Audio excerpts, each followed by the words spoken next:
Comenzamos el programa número 20, en torno a 20 cuentos de oro, el premio Copé. En esta ocasión me he quedado en mi barrio, con el Mediterráneo a 600 metros de distancia, para visitar la librería Fahrenheit 451 de Asra, Ibrahimovic y Sergio Lledó.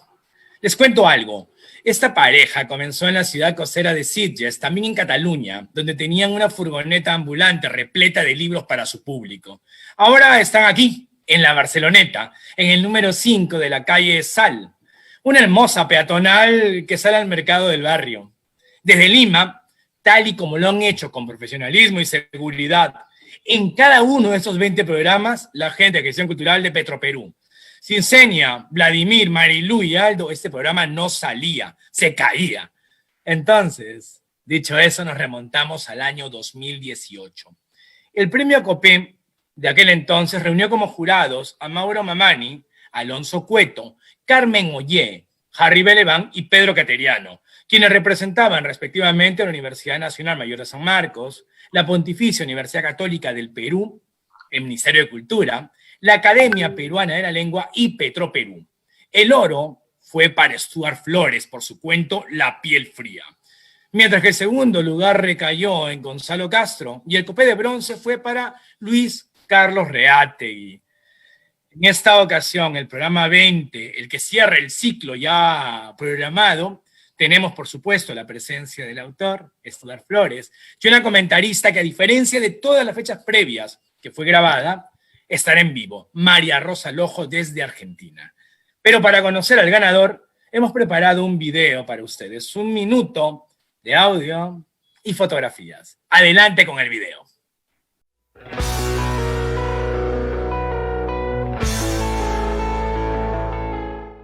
Stuart Flores nació en Huancayo en 1986. Estudió en la Universidad Nacional Mayor de San Marcos, donde se licenció en periodismo. Es un escritor que se mueve con pareja solvencia de la prosa al verso y de la ficción a la no ficción. Es autor de libros de relatos La muerte es una sombra, el poemario L, la novela La velocidad del pánico y el ensayo César Hildebrand, Argumentos contra el poder, que lanzó Editorial Revuelta el año pasado. Además, se dedica a reseñar y comentar publicaciones, cine y teatro. Ganador en 2018 del Premio Copé de Cuento, ha obtenido el segundo lugar en el premio El Cuento de las 1000 Palabras de la revista Caretas y fue finalista del Premio de Novela Breve de la Cámara Peruana del Libro. Stuart Flores, a quien recién conozco por la vía del Zoom. Un abrazo hasta Lima. ¿Qué tal, Juan Manuel? Muy bien, hombre. Remontándonos, tú ganaste el premio Copé de Oro 2 años atrás.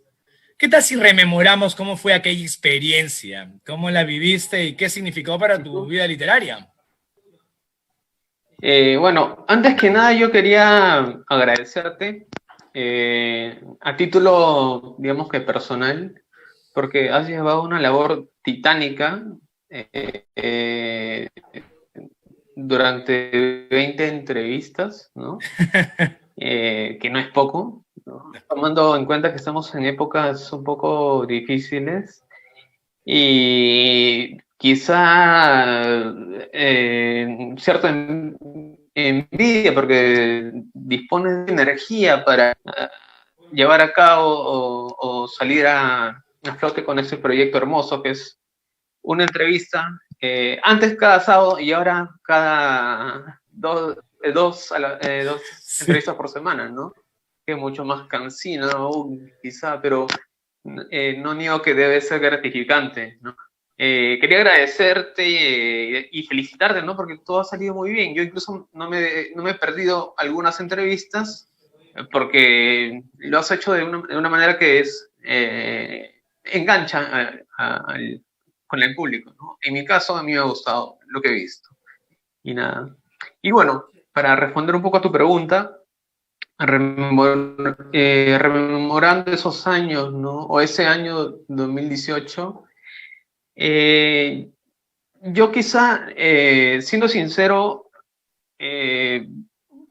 la noticia sí fue obviamente alegre, o sea, es decir, recibir una noticia de este tipo siempre es alegre, pero en mi caso yo ya me encontraba inmerso en otro proyecto, por lo tanto, yo sentí que quien recibió la llamada, quien se alegró en ese momento fue un Stuart del año 2016, porque Ajá. fue el año en el que yo escribí ese cuento, ¿no? Yo, en el año en que, o en el momento en que me avisan que resulto ganador del premio Copé de Oro, yo ya estaba terminando las correcciones de un libro que publiqué el año siguiente, que es César Hildebrand, Argumentos Sí. contra el Poder, y estaba, digamos que, de lleno en ese libro, ¿no? Y por lo tanto yo sentía que es como una llamada que viene de otro tiempo, ¿no? De otro tiempo, a felicitar a ese Stuart que estaba escribiendo ese cuento en otro tiempo, ¿no? Pero de todas maneras me alegré. La alegría vino, digamos que a pedacitos, ¿no? Evidentemente todo eso culminó el día de la premiación, que fue una ceremonia bastante memorable. Pero igual no puedo negar que parte de mí se encontraba como que dividida, ¿no? Un Stuart trabajando en otro libro y un Stuart que era el que estaba siendo felicitado. Nos pasa eso con la escritura, ¿no? Al fin de cuentas, aquello que ya hemos escrito y que ya hemos cerrado pertenece a un pasado al cual generalmente no volvemos, nos da pudor, es una sensación muy extraña y estamos mirando hacia adelante o al presente de escritura. Comprendo plenamente, Stuart, lo que planteas, pero mi maldad consiste en llevarte a ese pasado. Así que quiero leer el comienzo de tu cuento. El cuento, recordemos, tiene por título La piel fría. Ya pueden leerlo en los enlaces que hay de esta conversación en Facebook, del Facebook de Petroperú. Y el relato comienza así. Despertó y de inmediato supo que Galia estaba muerta. Había soñado con ella toda la noche y al abrir los ojos pensó, está muerta. Fatídico, intrigante, ¿cómo fue la decisión de este arranque? Tanto la idea como las palabras elegidas. A decir verdad, quizá, si me pongo a pensar en cómo surgen los arranques de los cuentos que escribo, quizá a veces los cuentos, en mi caso, son dictados por una especie de mandato que me hace preguntar cómo engancho al lector de la mejor manera posible, ¿no? Porque yo quiero que el lector no se aburra en la primera línea, ¿no? Sino que la primera línea, o incluso desde el título, si vamos un poco más atrás, ¿no? Un renglón atrás, quiero que el título sea atractivo para el lector, ¿no? Y siempre un cuento para mí debe tener una... Debe de contar algo, debe prometerte que yo sé algo, yo como autor sé algo que tú no sabes, pero te prometo que te lo voy a contar después, ¿no? Eso es lo que resume el inicio de intriga, ¿no? Yo te prometo que te voy a contar cómo se resuelve esto, ¿no? En pocas palabras sería eso, sí. Y en este cuento, en La piel fría, hay una historia que es aparentemente sencilla. Leandro piensa que su expareja ha muerto, piensa, lo vislumbra, lo imagina, y esta cuestión se le revela en sueños, y desde ahí, y a partir de ahí decide buscarla. Es que el final de la relación también es una forma de muerte, Stuart. Hablemos un poco de eso. ¿Cómo fue este jugar desde lo creativo con el final de un vínculo entre dos personas y el final de la vida, en fin de cuentas? Bueno, eso, digamos que el vínculo entre una ruptura sentimental y la muerte es muy cercano, la comparación es muy atinada y muy propia, porque quizá esta frase muy conocida que se hizo viral incluso aparece, si mal no recuerdo, en una parte de Ordesa de Manuel Vilas, que nos dice cuando una relación muere, también se muere un lenguaje, ¿no? Se muere una forma de comunicación, o se muere también unas palabras que tienen un sentido personal para dos personas, ¿no? Hay un, hay un lenguaje que es propio de dos personas que en ese momento mueren, ¿no? Muere un idioma de dos, ¿no?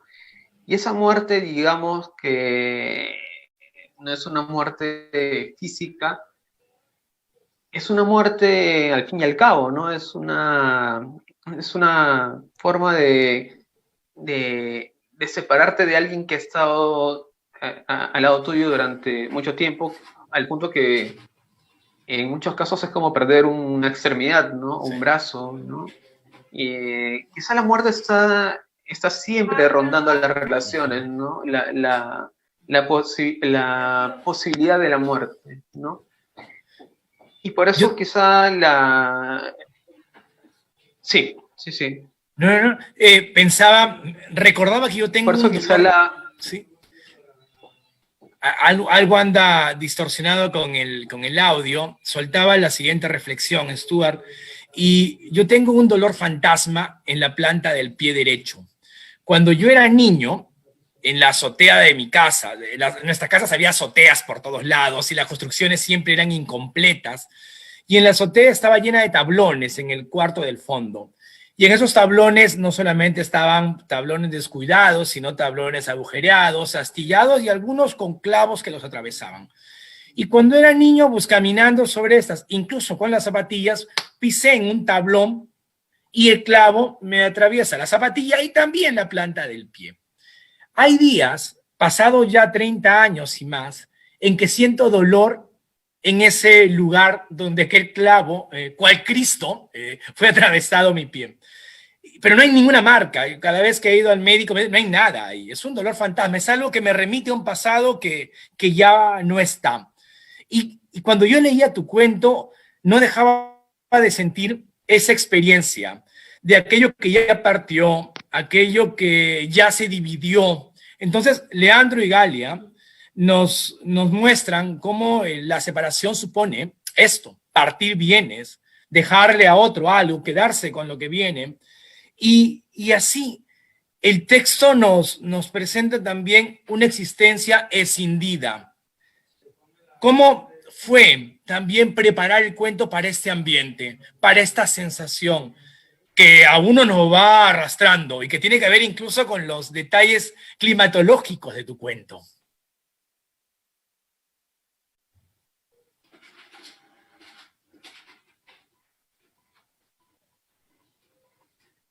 Sí, bueno, yo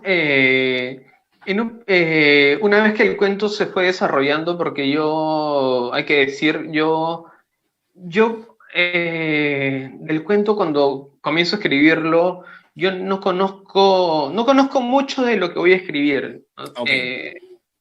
Conozco el final, o digamos que intuyo o me convenzo que conozco el final, ¿no? Y la idea de desarrollar el cuento es llegar a ese final, ¿no? ¿Cómo? No lo sé. Y justamente es ahí donde el proceso de escritura va dictando, digamos que, momentos que uno no planea, no tiene planeado de manera consciente. No hay mucha hay mucho trabajo del inconsciente, quizá cuando uno va escribiendo o cuando uno va creando, ¿no? Porque de alguna manera u otra los personajes van haciendo cosas que tú no planeabas para ellos, ¿no? O van tomando van sintiendo otras cosas, ¿no? Y en este cuento, como tú bien lo decías, se puede decir que hay que rememora un poco el dolor, ¿no? Porque claro, es digamos que las relaciones o la educación sentimental de cada uno tiene momentos que uno atesora bajo muy distintas perspectivas, ¿no? En algunos casos son tristes, en algunos son gozosos. Intuyo que para él no es nada alegre recordar la relación que tuvo con Galia, ¿no? Y dibujar estos mundos o tratar de darle una especie de división a estas dos personas, me hizo pensar que quizá lo mejor sería optar por narrarlo a través de una incertidumbre propia de todo ser humano, que es si esto lo estoy soñando o si esto está pasando en realidad, ¿no? Que es algo propio del personaje, pero también es algo propio de cada uno, ¿no? No sabemos a veces en qué momento estamos recibiendo una noticia y esa noticia nos está costando creerla, ¿no? Incluso cuando la relación termina, uno está en un momento de sueño y entre el sueño y la realidad, porque no sabes si eso que te está pasando, que es terrible, es real, ¿no? Te cuesta asumir que es real, ¿no? Hay una cuestión, Stuart, que tú nos compartías hace un instante, hace ya unos minutos de esta conversación, que es la puesta de entrada de la conversación, y es que este cuento se remite al 2016 en tu proceso de escritura, y que cuando recibes el Copé, pues está siendo premiado el Stuart de aquel entonces. Me pasa también esa sensación con el Leandro que protagoniza la historia. Este Leandro, pasado el tiempo, intenta buscar o resolver una verdad sobre Galia. La primera y obvia es si está viva o muerta. Y esa situación me genera a mí dos sensaciones. La primera, qué peligrosa es la verdad a veces. Y a veces lo peligroso es preguntar porque te pueden responder y a veces no quieres saberlo. Punto uno. Y punto dos, ¿hasta qué punto somos aquellos que fuimos en el pasado? Tu cuento nos explota por estas variables y de ello quería hablarte. La verdad primero, ¿qué rol cumple en La piel fría? Bueno, yo hasta hace muy poco, hasta hace, digamos que unas semanas, justamente porque estaba escribiendo otra cosa, y uno cuando escribe se da cuenta que puede redefinir los términos, ¿no?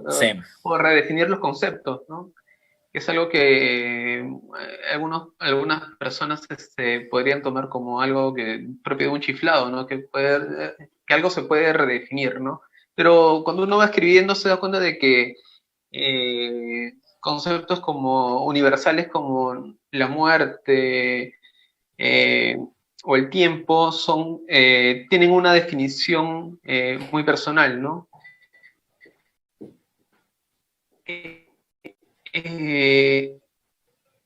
Yendo, digamos que la verdad, hasta hace muy semanas para mí empezó a verse como que algo como que no existen las verdades, sino que lo que existe son las perspectivas, ¿no? Y la suma de perspectivas acerca mucho a una verdad, pero no existe la verdad.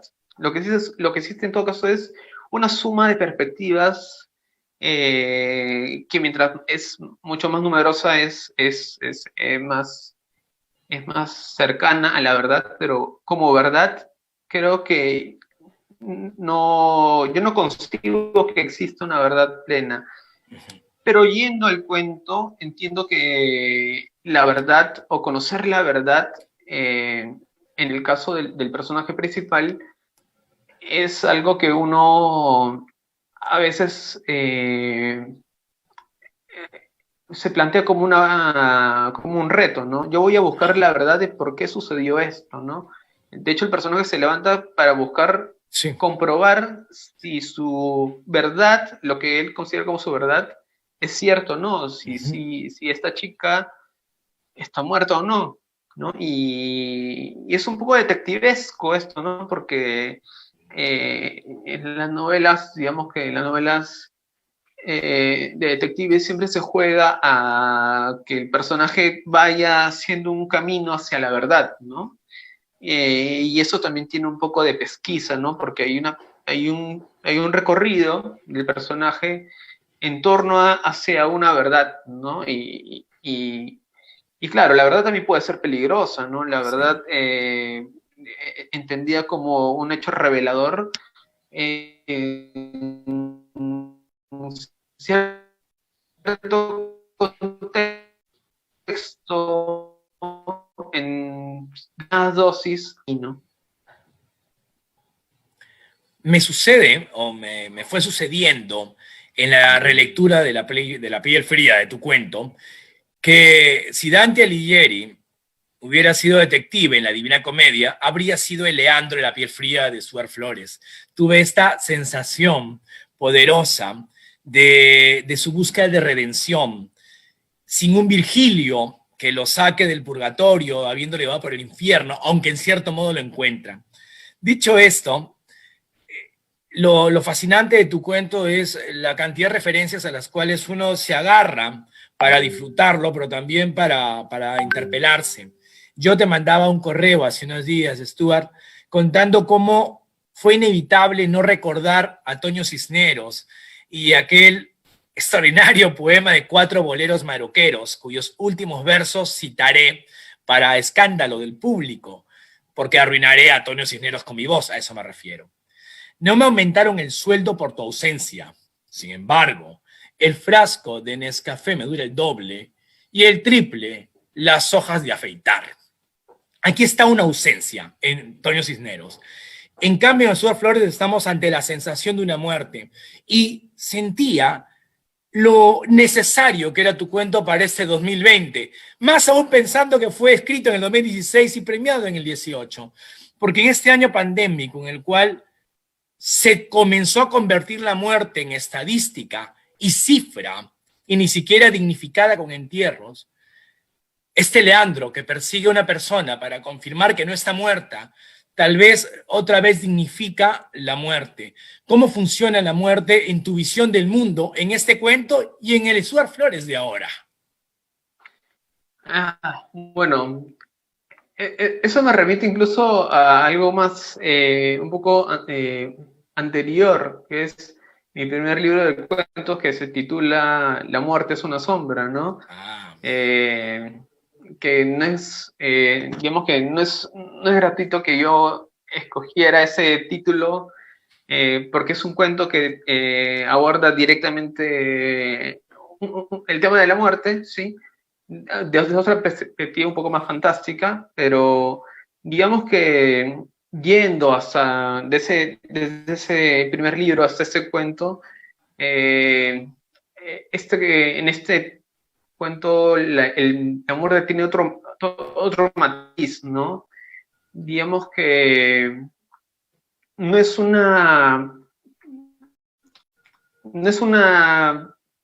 persona cualquiera quien se muere, ¿no? Es una persona con la cual uno ha compartido, ¿no?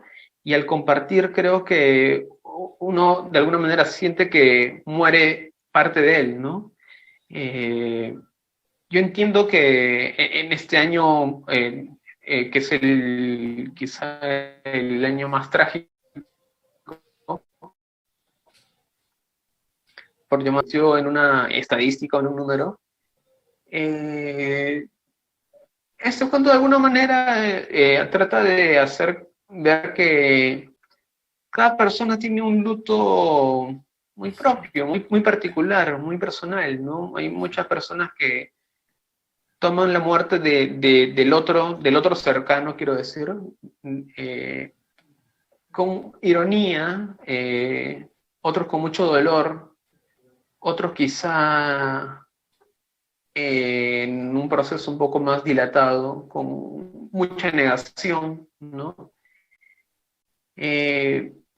Pero yo creo que en ese cuento intenté hacer ver que en realidad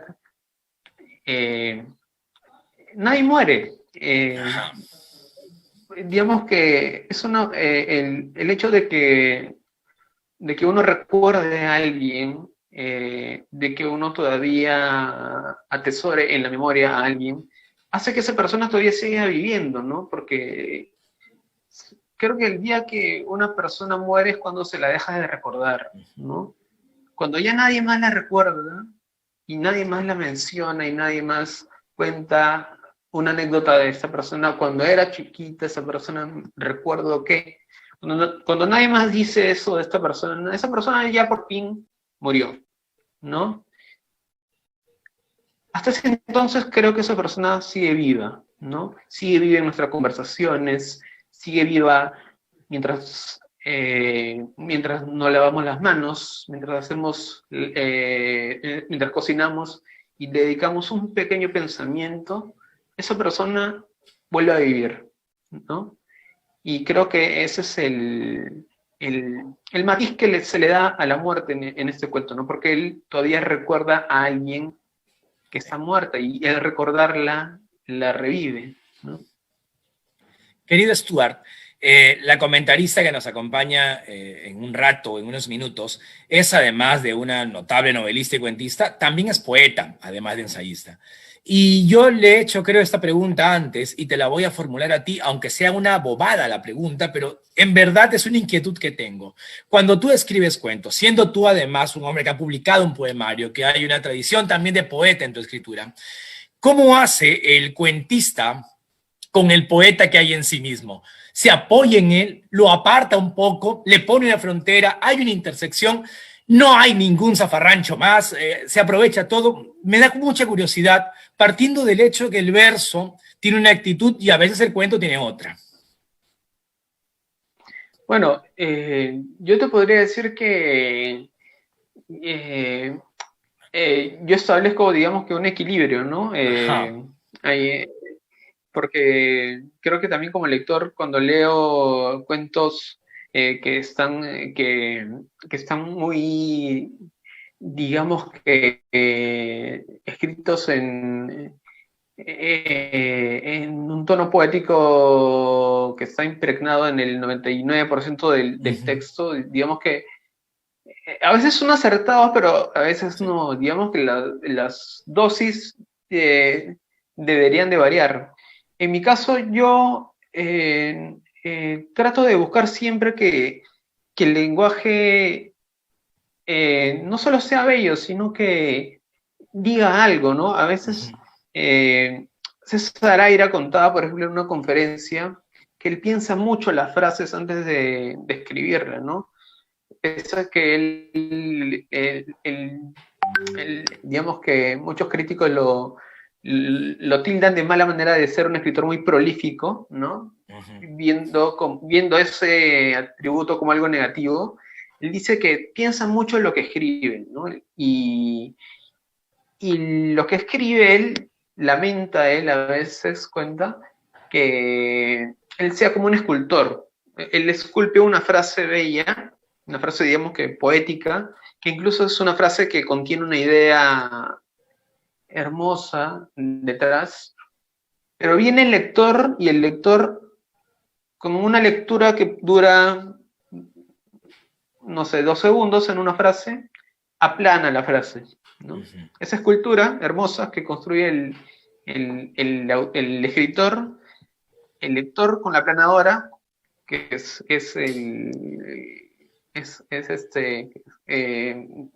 son los ojos, viene y aplana la escultura, casi sin apreciarla en muchos casos, ¿no?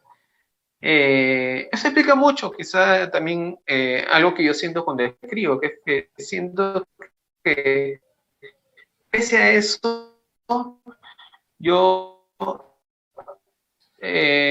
trato de, digamos que, la poesía del lenguaje, ¿no? Porque es innegable que el lenguaje tiene una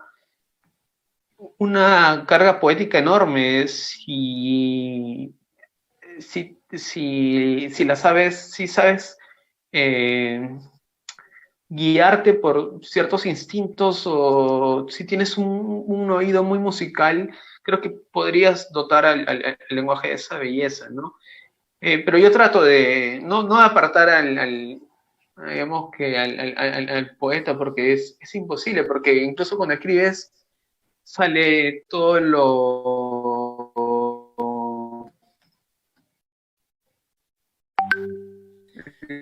que has practicado, sale el periodista, sale el novelista, sale tu versión filósofo, no convive con todo eso, pero lo que haces es tratar de tomar conviene y hacer una mezcla y tratar de que esa mezcla funcione, ¿no? Claro que sí, Stuart. Y esto lo va a ir constatando nuestra audiencia, que ya habrán leído el cuento o estarán por hacerlo.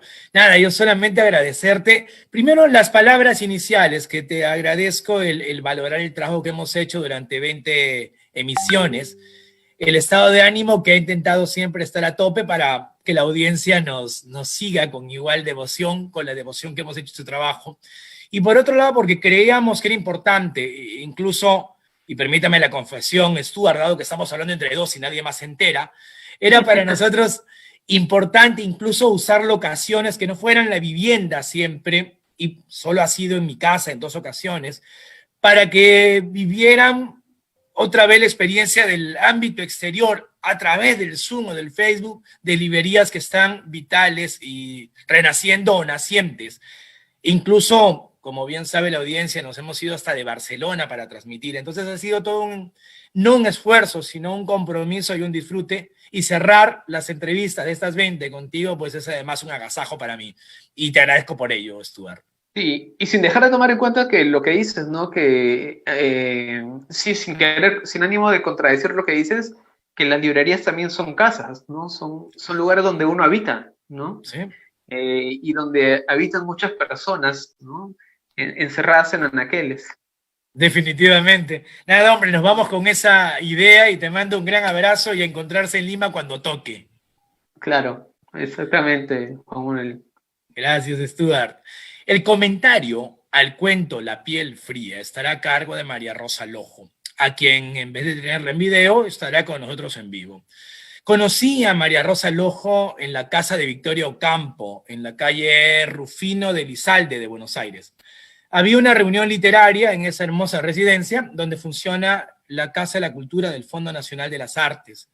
Felizmente tuve la oportunidad de reunirme de nuevo con ella en aquel lejano diciembre de 2019, cuando todo estaba abierto en un mundo pre-pandemia.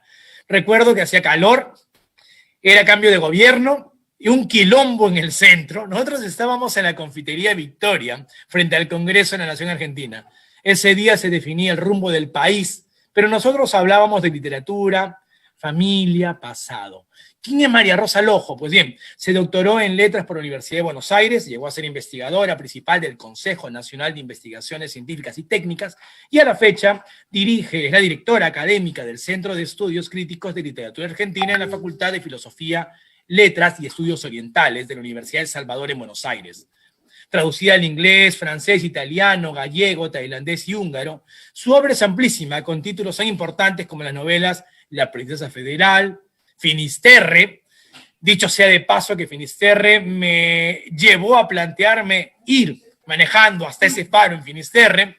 Todos éramos hijos, otro libro de María Rosa, además de poemarios como Esperan la mañana verde y libros de cuentos como Amores insólitos de nuestra historia. Entre sus reconocimientos destacan el Premio del Fondo Nacional de las Artes en Cuento y en Novela, la Medalla del Bicentenario concedida por la Ciudad de Buenos Aires y el Gran Premio de Honor de la Sociedad Argentina de Escritores en el 2018. Lo último, el Gran Premio de Honor 2020 de la Fundación para la Poesía, y el año próximo recibirá la Medalla Europea de Poesía y Arte Homero. María Rosa, qué hermoso reencuentro contigo, un año después. ¿Qué tal, Juan Manuel? ¿Quién nos hubiera dicho, no, que íbamos a encontrarnos así? Imagínate, yo me imaginaba en el Tortoni.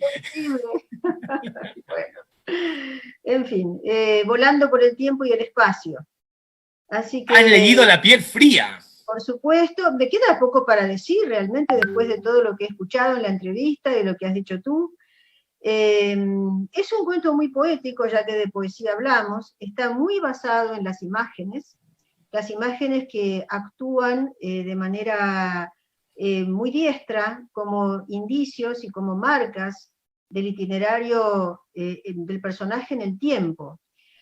Yo lo he leído varias veces el cuento, y lo que creo, la conclusión de la que llegué, que este cuento que parece tan detectivesco al principio, parece varias cosas, que es y no es. O sea, parece un cuento detectivesco, alguien que está buscando, investigando si la mujer que amó está muerta o no, si ha desaparecido, en qué circunstancias podría haber muerto. Parece un cuento de fantasmas, por momentos se lee como un cuento de fantasmas y no se sabe quién es el fantasma. Y lo que creo que el cuento articula, y por eso cala hondamente en el lector finalmente, es una fábula poética acerca del déficit de realidad y de la desestructuración del mundo que produce la pérdida del amor, porque el mundo se construye con los otros. Esa es la gran verdad que creo que el cuento ilumina y que revela. El mundo nunca se construye en la mónada, en la ideación solitaria. El mundo lo construimos con la gente que amamos. Y cuando la persona que amamos particularmente se va de nuestra vida, también se nos va el mundo, se nos desestructura, se nos diluye, los límites entre las dicotomías en las que armamos nuestra vida van desapareciendo. Y se ve en este cuento cómo realmente se empiezan a desarmar todas las dicotomías. La de pasado-presente, la de memoria y olvido, la de sueño y vigilia, realidad y realidad, la frontera entre la vida y la muerte, entre el presente y el pasado, hasta entre el matar y el morir, ¿no? Porque hay un momento del cuento en que él dice: yo quería matarte, cuando me dijiste que te ibas a ir, prefería que estuvieras muerta. Bueno, es un discurso muy masculino, por cierto, sí. Pero el personaje es un varón, así que es muy verosímil y muy coherente, digamos, que lo diga. Y siempre la pérdida del amor es vivida como un asesinato o como una muerte, que es un asesinato que infligimos a otro cuando nos vamos, o como una muerte que se nos inflige cuando nos dejan. Está muy bien logrado todo eso, y el cuento además es circular, porque precisamente cuando están dialogando los personajes que por fin se reencuentran detrás de sus máscaras, las máscaras que el tiempo, o las marcas y las máscaras que el tiempo les ha ido imprimiendo, que primero no se reconocen, aparentemente después este hombre maduro y esta mujer envejecida son en realidad ellos dos, aunque nunca se explicita del todo. Hay un momento en que dice: necesito encontrarte ya, encontrarme muerta. Suena mal eso, pero sí. Entonces ya es hora de que despiertes. Hace tanto que no fumaba. Gracias, te voy a recordar por esto siempre. ¿Esto es una despedida? Sí, lo es, una despedida forzosa. Creo que nunca nos despedimos de verdad. Mira a tu derecha, las mesas están desapareciendo. Parece que alguien quiere abrir los ojos. Bueno, esta historia, cuando ella le dice en algún momento: cuando despiertes, irás tras mis huellas. No es una orden, pero le conozco y sé que vas a buscarme. Acá volvemos al comienzo de la historia original, cuando él se despierta y va a buscarla a ella.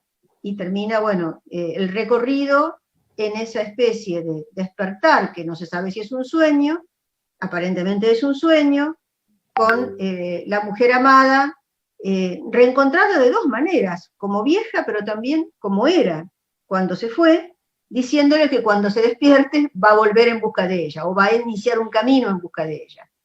Es un cuento muy complejo. Bajo esa aparente clave simple para leerlo, que parece al principio, en realidad lo vemos cada vez más intrincado. Es muy difícil saber qué está pasando, y creo que, bueno, ocurre eso porque es un símbolo poético de muchas capas, donde se nos habla de esa desestructuración del mundo que sufrimos cuando parte de ese mundo se va. María Rosa, me queda clarísimo, y creo que la audiencia habrá disfrutado tu análisis tan hondo, y acercarnos muchas más otras aristas del cuento. Yo no quiero desaprovechar tu presencia aquí y llevarnos no solo al comentario del cuento de turno, el cuento de Stuart, La piel fría, como se ha hecho siempre, sino aprovechar un poco un par de preguntas breves sobre el quehacer literario. Tú has merecido una serie de premios nacionales e internacionales que son muy significativos y determinantes. ¿Cómo debe gestionar uno, dedicándose a esto, el impacto de reconocimientos así de rotundos? ¿Cómo funciona el ego, la vanidad y la humildad? ¿Cómo triangula todo ello? Bueno, a mí me ha sucedido lentamente eso a lo largo de mi vida, entonces yo supongo que debe ser mucho peor si te llega un éxito desmesurado siendo muy joven. Creo que ese es el mayor peligro, pero cuando se ha trabajado mucho y van llegando esos reconocimientos de a poco, me parece que, bueno, se van procesando también. Además, si de algo tenemos la certeza, a medida que envejecemos, es de que el mundo está lleno de escritores y escritoras. Si algo sobra, son escritores y escritoras, y libros que no se leen, y bibliotecas llenas. Sobran, no lo digo en un sentido despectivo, sí. No digo que las obras no merezcan ser leídas, sino que simplemente hay muchas. Y como bien sabemos, la condición del artista, y eso en casi todos los rubros, es una condición tal de que casi parecemos superfluos en la cadena utilitaria de la vida humana. Nadie nos demanda, en realidad. La vocación artística es una vocación arriesgada y solitaria que se produce casi en contra de las expectativas habituales, en la rueda del mundo utilitario, ¿no? Así que yo por lo menos lo que he ido desarrollando a lo largo de los años es un gran agradecimiento cuando encuentro personas que me leen, personas que estudian mis libros, que me invitan, que me convocan. Estoy muy agradecida, porque así como me leen a mí, podrían leer a tantos otros. Ninguno de nosotros es imprescindible en el mapa de las lecturas. Yo misma, bueno, yo he llegado a cierta edad y hay tantos autores que valen la pena que no leí, y me voy a morir sin leerlos, no voy a poder, mi biblioteca va a quedar incompleta, pero bueno, eso lo sabemos todos. Habrá otros que los lean. Así que eso creo que lo pude gestionar bastante bien a lo largo de mi vida. No marearme porque no es necesario, porque no es para tanto. Y al mismo tiempo sí es para tanto el reconocimiento que produce cada lectura. Eso sí, a mí me devuelve una gran motivación por escribir. No tanto la medalla que uno se cuelga o el oropel, sino la experiencia de lectura. Creo que eso es maravilloso y a mí me gustaba mucho hacerlo en persona. Ahora el encuentro con lectores y lectoras. Ahora lo hacemos así. Así claro que sí. Igual hay privilegios, por ejemplo, yo te agradezco la oportunidad de leer inéditos tuyos, que tiene un deleite distinto y un desafío desde la confianza hasta la experiencia lectora. Y en un minuto, una idea que me surge y que también quisiera saber, dado que tú has hablado de la trayectoria y los tantos años dedicados a escribir. A mí me sucede que al temerario que yo era hace 20 años, que escribía sin ningún tipo de cortapisas, hoy cada vez siento menos seguridad de la dimensión de mi escritura. ¿Te sucede lo mismo? La construcción de la obra propia es persistencia, claro, largo aliento, pero también es aceptar que cada vez nuestras seguridades se quiebran. Sí, absolutamente, absolutamente. Cada vez me pasa más. A veces digo, pero caramba, estoy volviendo para atrás. No, creo que eso es normal, que viene de que tenemos más conciencia de las dificultades que implica escribir, más conciencia de nuestros errores, de las posibilidades de cometerlos. Así que no, creo que eso viene simplemente de que, bueno, perdemos la temeridad, esa temeridad de que nos hace ser inconscientes, bueno, la vamos perdiendo, vamos adquiriendo más experiencia, y cuanto más experiencia, más se sabe los riesgos que se corren. Así que, no, eso es. Después yo también he tenido una experiencia de otro tipo, en lo académico, como editora crítica, que me ha ayudado mucho a darme cuenta de lo fácil que es el error, porque justamente el editor crítico es el que busca la mejor edición posible de un libro dado, y que sigue el proceso de gestación de los libros. Entonces, lo que yo veo en mí, lo vi en otros escritores y escritoras, y cada vez te vas dando cuenta más de las dificultades. Así claro que sí. Lo que sí, bueno, eso no inhibe, sino que simplemente te acicatea para enfrentarte a desafíos nuevos de la mejor manera, ¿no? Acicateado parto, entonces. María Rosa, yo te agradezco muchísimo la conversación, las palabras al cuento de Stuart, los 2 o 3 consejos que uno ya extrae de solamente tus reflexiones y luego ilusionado por volvernos a tomar unos cafés allá en Buenos Aires, que ya tocará. Bueno, yo felicito a Stuart, un poco atrasada por su premio, es verdad. No somos nunca los mismos, ¿no? De un año a otro, es verdad, no es el mismo o la misma el que escribió. Y espero realmente que sí, que nos volvamos a encontrar pronto en persona, eso sigue siendo irreemplazable, aunque por supuesto estas técnicas ayudan muchísimo, ojalá que sigan existiendo, complementarán en todo caso. Sin duda. Sin duda. Este programa no termina, no puede terminar sin la participación de ustedes. Hemos seleccionado algunos comentarios de la audiencia. JJ Bolaños pone: grande, Juanma, por esta labor cultural titánica en tiempos difíciles. Pedro Ugarte Valdivia agradece a Petroperú y al trabajo que hemos hecho desde COPE. Milton Salazar, desde Buenos Aires, manda saludos y felicita también los nuevos resultados de COPE. Y es que, querida audiencia, sepan que hace 2 días salió el ganador del premio COPE de Cuento del 2020, que es un querido amigo, Miguel Ruiz Zefio. Además que entre los menciones honrosas y finalistas hay una generación sumamente interesante para observar. Les cuento algo, querida audiencia. Este es el último programa de los 20 que teníamos armados en torno a este libro. No obstante, nos hemos vuelto un poco locos, nos hemos emocionado, nos hemos venido arriba y hemos decidido hacer un programa extra. Porque si ya tenemos un ganador y Petroperú apuró tanto la lectura de 3.200 relatos de este 2020 para sacar un ganador, pues ¿por qué no entrevistarlo la próxima semana? Y lo haremos desde Casa Amelia de Cataluña, lleno en una librería y con la presencia de uno de los jurados del último premio, mi querida Teresa Ruiz Rosas, Premio Nacional de Literatura de este año en el Perú por su novela Sagrada con Alfaguara, que ustedes pueden ir buscándola ya pronto.